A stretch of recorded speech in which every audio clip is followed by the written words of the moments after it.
With the recent debate starting back up again revolving the glitching roof spawners in Black Ops 1 Zombies, I figured I would try to take a look at the code today and see if we can figure out why it is the case that the ceiling spawns glitch out.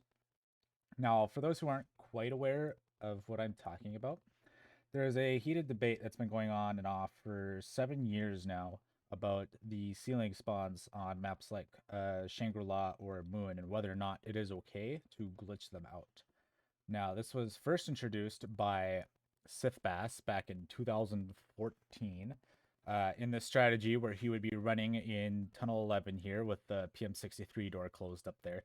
And you'll notice as he's running back and forth that there are no zombies spawning from the ceiling to the right of the PM63 door that he has closed. And I'll let this play for a little while I'm talking and you can watch for yourself. You won't see any zombies coming down from there. And that's because he did a glitch where if you shoot the ceiling spawner with the wave gun, what happens is eventually the spawner would stop producing zombies and you would just get no zombies there for the rest of the game. And most people thought that this was random, and it kind of is, uh, where you would shoot the spawner as they are coming out, and you would just dump wave gun ammo at it until it eventually happened. There was no rhyme or reason as to why. It was just something that eventually happened, and then you could play the rest of the game with the security of that ceiling spawner just not producing zombies anymore. Now, people tried this strategy after looking at the ceiling spawner stuff and going, this isn't okay. What they went to do instead is they went to play the same strategy, but would have the ceiling spawner. The difference wasn't not that much in terms of difficulty, if I remember right, but this was something that proved to be something you could do, and people would play games with them. But eventually, what would happen is that the spawner would glitch out on its own, and people weren't really sure why it would just randomly glitch out. They would just be playing and 10, 20, 30, 40, maybe even 50 hours into their game. They'd suddenly look up there and go, oh wait, I haven't seen a zombie up there in a while. And all of a sudden their game would be considered grossly illegitimate by the community for that spawner being glitched out. Now, for context, this was a time before Spawn was even really invented as a strategy for Moon. A lot of people were really scared to run Spawn at this time because of the ease of breaking the windows. Now, obviously, with time and advancements and improvements, people not only have grown the balls to run Spawn Room, but also have made it really easy to run Spawn Room. And we have detailed charts of like where and where not to shoot certain weapons and stuff in order to give yourself the best chance of not blowing out the windows. And games have been played out all the way to reset and beyond with the spawn room strategy. So this strategy is mostly irrelevant except for instas when you're doing semtex in here. But let's get into the code at least of the ceiling spawners and not so much about the politics and nitty gritty of this stuff. Now that you have an idea of how long this has been going around and what the issue is and all that kind of stuff. So this is the code for the ceiling spawners and its logic here. I have two windows open. The left one will be the one that we kind of walk through line by line. And the right one I kind of have if we need to reference a function really quickly so that we don't really lose our spot in the main function. And hopefully that'll help people who are not quite as code savvy not get lost within this discussion here. So the first couple of functions that are interesting to look at is set up follow locations. So this happens at the beginning of the game. And what happens is it just takes all of the ceiling spawners and what it does is it sets a is enabled flag to true, meaning that a zombie can spawn out of this spawn point. And then we have another function called get available fall locations. Now what this does is it grabs all the spawners that have the dot is enabled flag, and once it has the dot is enabled flag, it will return a list of spawners that a zombie can spawn out of. So those become useful in a moment. Let's jump into the main logic here now. So the main logic starts at the function do zombie fall. So this is all coming from the context of zombie. So this is determining when and where a zombie should spawn. This is particular to the ceiling spawners. And self in this case, you can assume that it is a zombie that this function is um, referencing. So whenever you see self, just think of the current zombie that you are trying to spawn in any of these instances, and it's all applicable. So first off is that the attempting to spawn the zombie will die as soon as the zombie dies, of course. Anywhere within this logic, it's not just like the first thing if it's dead, kill. So first thing it will do is set up death function. That's not something that we really need to be cared about. Self that no power-ups equals true, meaning that the zombie cannot produce a power-up while spawning out of the ceiling. I'm sure many people were already aware of that, but in case you weren't. And then we just have some logic stuff for setting up the zombie. And then we get to this line here. So we get to get available fall locations. So remember that was where we find all of the ones that are enabled via the dot is enabled equals true. And then we return that list. So we have this list now. I'm going to skip this if spot.size is less than 1 for now and just carry on with intended behavior. So we get down to here, which is just default, and we pick a random spawn location out of that list that we got from get available fall locations. So now that we have a random spot, what we're going to do is we're going to attach it to the zombie that we're trying to spawn, and you'll see why that becomes a little more important later.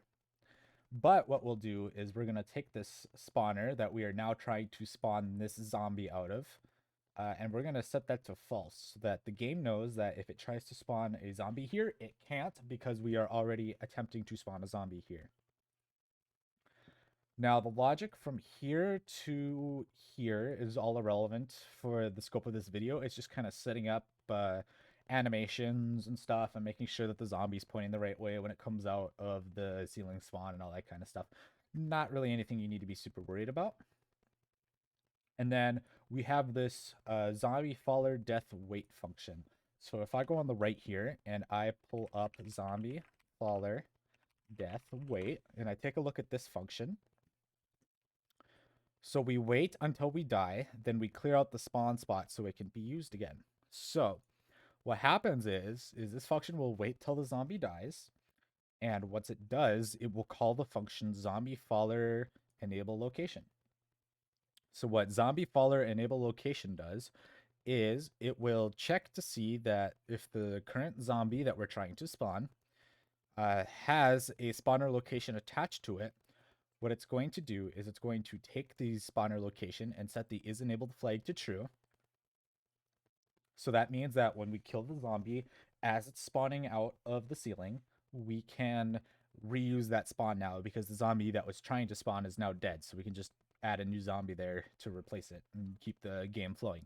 And then what we'll do is we'll just detach the spawner from the zombie that we are attached to. So this is just a common like memory management thing. You don't really need to be too concerned with that happening there.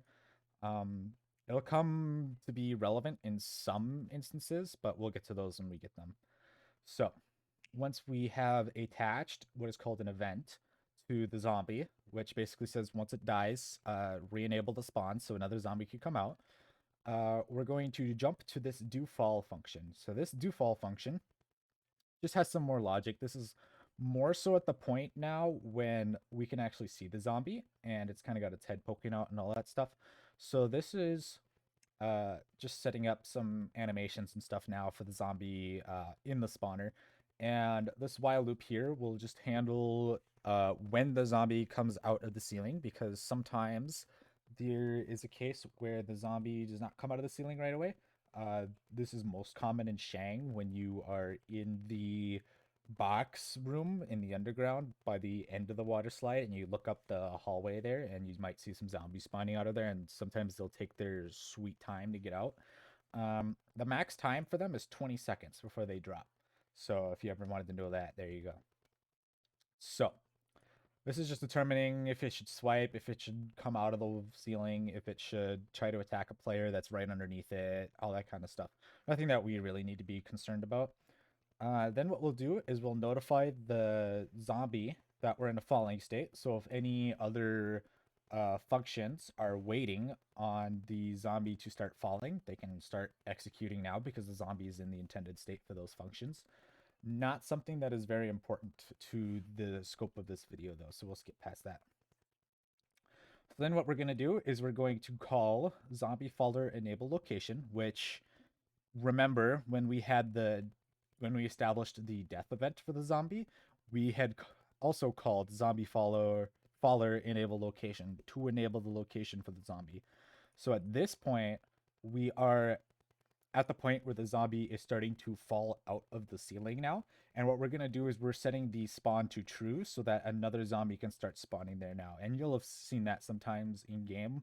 If you pay attention, while a zombie is coming out of a ceiling spawner, you might see another one start poking its head out while the first one like has his head or like his hands like still up in the ceiling and he's kind of like swinging down and all that kind of stuff. So now that we have the spawner set to true, we just have some more stuff here dealing with animations and stuff and all that kind of stuff, and then we hit the end of the function here. So that is the logic for handling the spawning from the ceiling. So it basically comes down to whether or not the is enabled flag on a given spawner is true or false to determine whether or not we can spawn a zombie out of that spawner or not. So there is a case where all the spawns are disabled. And I skipped over this earlier, if you might remember, but in Do Zombie Fall, once we grab all the available fall locations, if we don't have one actually, and we have 0 of them, what we do is we call zombie faller delete. So what zombie faller delete does is it adds the zombie back to the total count, which is just how many are remaining for the round. And then it just does some extra like cleanup stuff. And then it checks if is defined, if the current zombie that we're getting rid of because we don't have any active spawns for it, we're checking to see if it is attached to a follower location or a ceiling spawner. And then what we do is we set that is enabled flag to true. And then we just detach it from the zombie because we're getting rid of the zombie anyway. So that having that attachment means nothing. So we get rid of that attachment and then we're all done there. And then we return, we kill the function, move on. So where is it that we have the spawner glitch out? So if we walk through the logic one more time, I have the case where I have a spawn location, and let's say I have one or more spawn locations that I can potentially spawn the zombie from. Remember, this is only in the context of ceiling spawns. Then what we'll do is we'll pick a random one, and we'll attach it to the zombie. And then what we do is we set is enabled to false, so that no spawns can come, no zombies can spawn in there while this one is spawning. So this is the only instance where the spawner is set to false. So the issue then becomes where this remains false and never turns true. So we do have down here, as you remember, zombie faller death wait. Now, zombie faller death wait, what that does, if you don't remember, is it attaches the death event to the zombie. So when we kill a zombie, it will clean up the ceiling spawner in the event that we didn't get to down here and enable it because it's falling. So what happens here is that because this setting to false happens here, and this setting the death event here that cleans it up, we have all of this code right here to run before we actually attach the death event to the zombie. So we have a little window here where you can kill the zombie, and because this script will end as soon as the zombie dies, so it ends on death, as soon as we kill the zombie, this script immediately stops executing. So if we keep reading down and down and down, and we get to the point where we set it to false, if we kill the zombie anywhere while this stuff is still trying to execute, Before we get to the execution of this function, what happens is that the barrier or the spawner, sorry, will stay disabled and will never re-enable. So this is why the spawner never comes back, is because you killed the zombie somewhere in here. If you kill the zombie the second it spawns, you might kill it somewhere in here or something before you actually um, get to this point. You could beat the script here and kill the zombie first, or you could kill the zombie in here. But when you kill the zombie in here, you will actually kill the spawner, whereas up here the spawner is still considered to be enabled. So that case, you will not break the spawner because it will still be set to is enabled. So if we remember the if spot size is less than 1, 2, and that zombie follower delete function, if we take a look at that again, remember that this is in the case that we do not have a ceiling spawner. So this is intended to be like a panic button. So if we do not have an active ceiling spawner that we should, what we do is we freak out and we call zombie follower delete. And what zombie follower delete does, if you remember, it puts the zombie basically back in the queue to spawn and gets rid of it. But it checks to see if it is attached to a spawner, and then it will set the spawner enabled to true and detach the zombie from the spawner, if you remember. However, we are not attached to a zombie follower location because at this point here, we have 0 spawners to attach to. So this is why we call this function, is because we have no spawners to detach to. And we only attach when we actually have a spawner, which happens in this else block when we pick a random one, and then we attach down here. So when we get down here, we're already past this check, so we can't fix the issue that we have created by killing the zombie in the sweet spot. So we're basically at the point where the spawner is never going to come back, and there's no way to bring it back. Looking through the code, there's no like super special magic way of bringing the spawner back. If it's disabled, you're out of luck. It's going to be disabled for the rest of your game. So, however people want to use this knowledge for good or worse, however people want to decide how to play with or without disabled spawns, it is going to be up to them. They have gained some more knowledge today about how the process of glitching out the spawner actually works.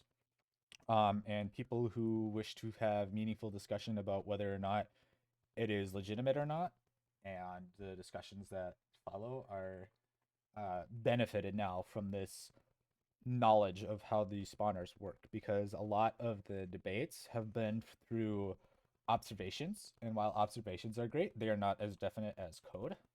So with the code here now being fully explained on how ceiling spawners work, I hope this provides some more positive and accurate discussions about how the ceiling spawners work and how we can deal with this issue going forward. All right, thanks for watching.